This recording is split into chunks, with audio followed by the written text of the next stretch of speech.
Bonjour les amis de la taverne des Wargamers.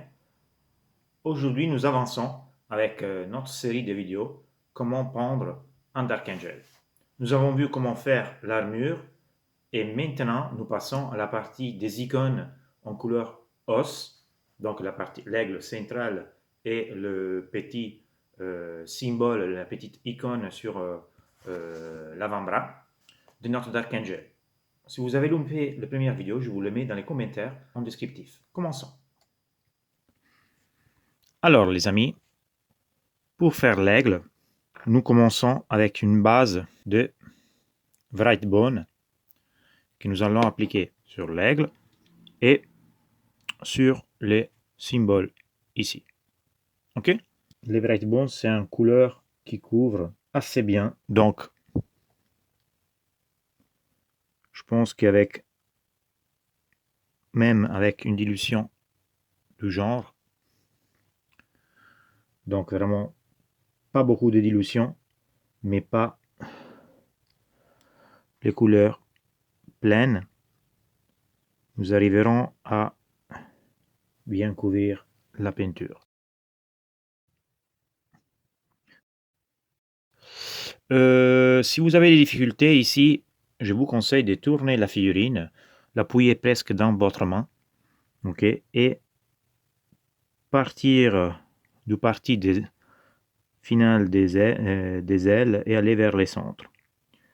C'est plus facile d'arrêter les pinceaux sans déborder. Si vous le faites au contraire comme ça, vous risquez de tomber sur l'armure, ok, parce que peut-être que le pinceau ça va à glisser vers l'armure. Donc, comme ça va être plus facile gérer votre pinceau. Vous voyez que c'est beaucoup plus facile et on ne risque pas comme ça de salir, on va dire, avec notre nouvelle couleur, l'armure vert qu'on vient de faire. Ok? Au cas où vous inquiétez pas, les gars, c'est pas définitif.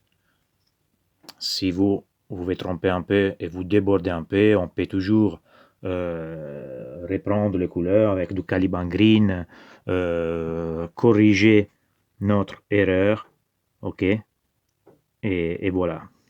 Comme je répète souvent, c'est pas définitif et on peut toujours rectifier avec les couleurs que nous avons utilisées en précédence.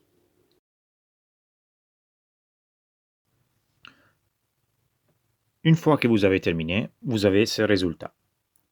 J'ai eu besoin environ de 2 couches, ok, mais c'est un passage assez rapide. S'il y a d'autres icônes, d'autres symboles sur la miniature, vous pouvez les faire aussi en cette couleur ivoire, on va dire, cette couleur os.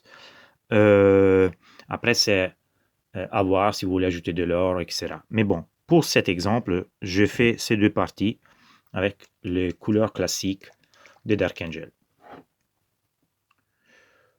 Pour la deuxième partie, nous passons aux couleurs contraste Skeleton Horde. Je vais aussi ajouter une partie des contrastes medium. Ça va être un passage hyper rapide.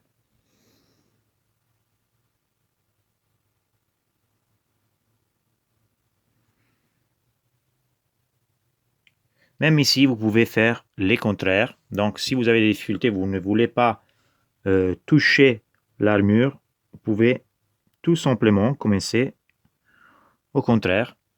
Donc, reverser la figurine. Ça va être plus facile de gérer les pinceaux et vous allez éviter d'avoir des soucis sur l'armure. Okay.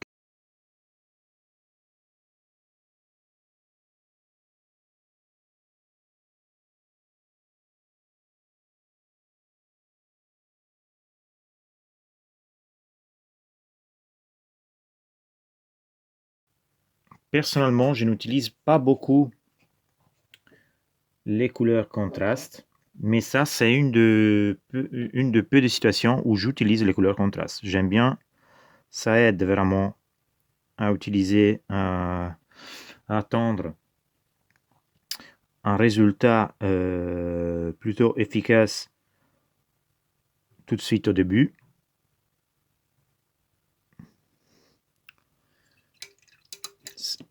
Petite chose, si par exemple, comme dans les cas présents avec les contrastes, vous débordez, gardez à votre côté un pinceau propre. Vous allez approcher la pointe du pinceau où le contraste il a débordé, ok, comme par exemple ici. Et voilà, vous allez pratiquement absorber les couleurs qui a débordé avec les pinceaux. Tout simplement. On va juste attendre que les couleurs vont se sécher. Vous pouvez travailler aussi avec du Seraphim Sepia. Ok, donc un shade avec le Seraphim Sepia. Mais dans ces cas-là, moi, je peux faire les Skeleton Contrast. C'est le moment de passer au premier layering.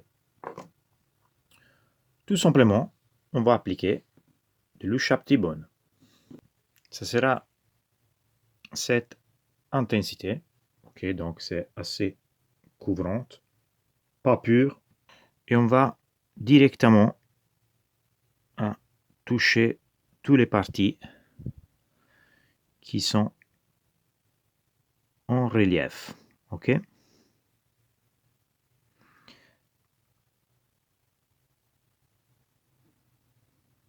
Le couleur ne doit pas être trop dilué parce que sinon on va risquer de toucher les parties qui sont les plus reculées. Donc c'est qu'on vient de assombrir, de rendre un peu plus sombre avec les contrastes. Nous, on va laisser pratiquement cette partie que vous voyez en, disons, en couleur marron foncé, beige foncé. On va les laisser en cette tonalité. On ne va pas les couvrir. Donc, ici, une façon assez pratique et efficace, c'est de tourner la figurine et essayer de, avec les dos, d'aller vers l'extérieur, ok, et toucher que la pointe. Vu que cette partie c'est en relief, vous arriverez un peu plus facilement.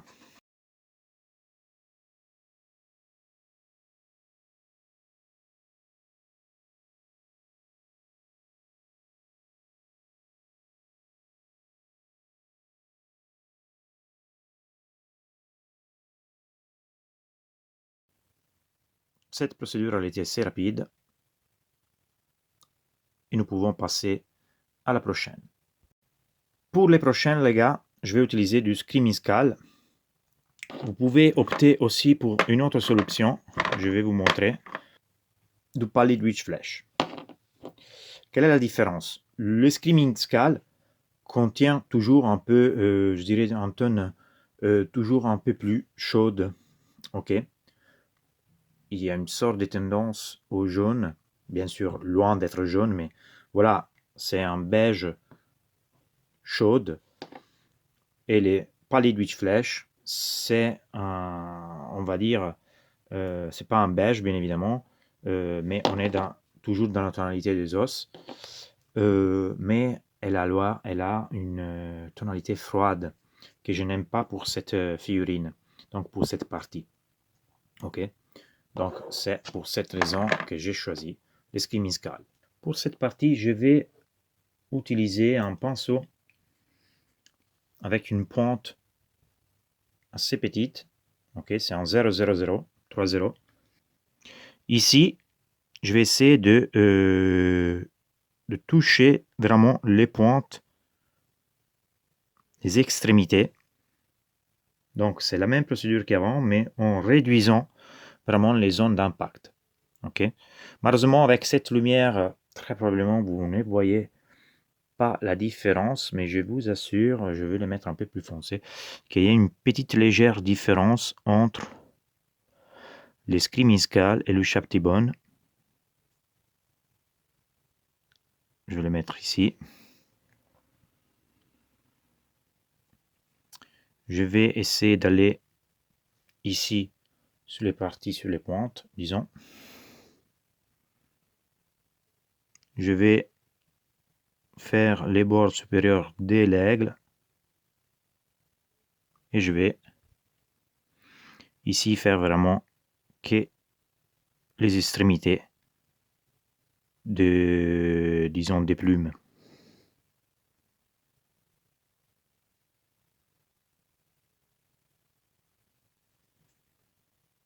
Cette partie, c'est bien évidemment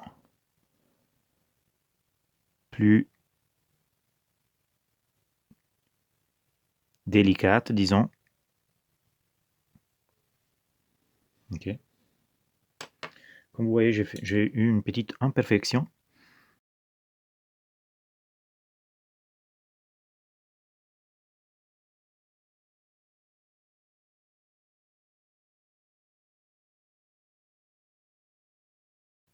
Ici, on reste vraiment sur les bords.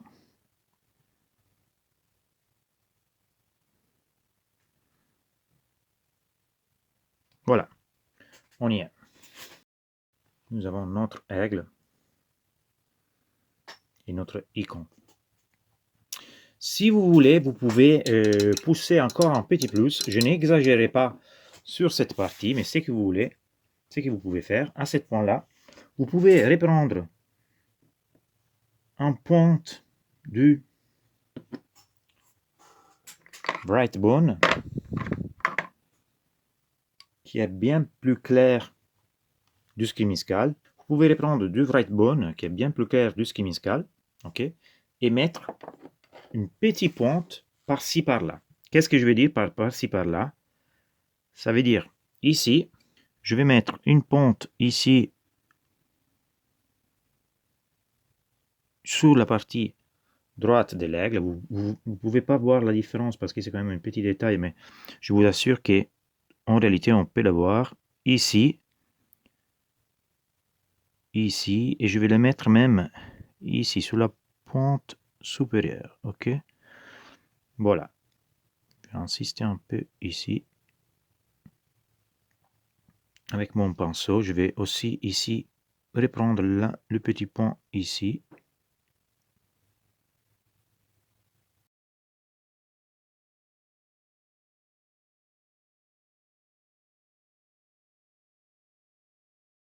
On y est, les gars. Là, nous avons fini notre icône d'Archangel. Avant de vous laisser, je vais vous juste montrer comment on peut rectifier cette partie-là. Je prends mon Caliban Green. Je vais ici, et tout simplement, je vais identifier la partie où j'ai débordé comme un vrai petit camp, et je vais retoucher. Voilà. À ce point-là, on a fixé l'imperfection. Petit tour démonstratif.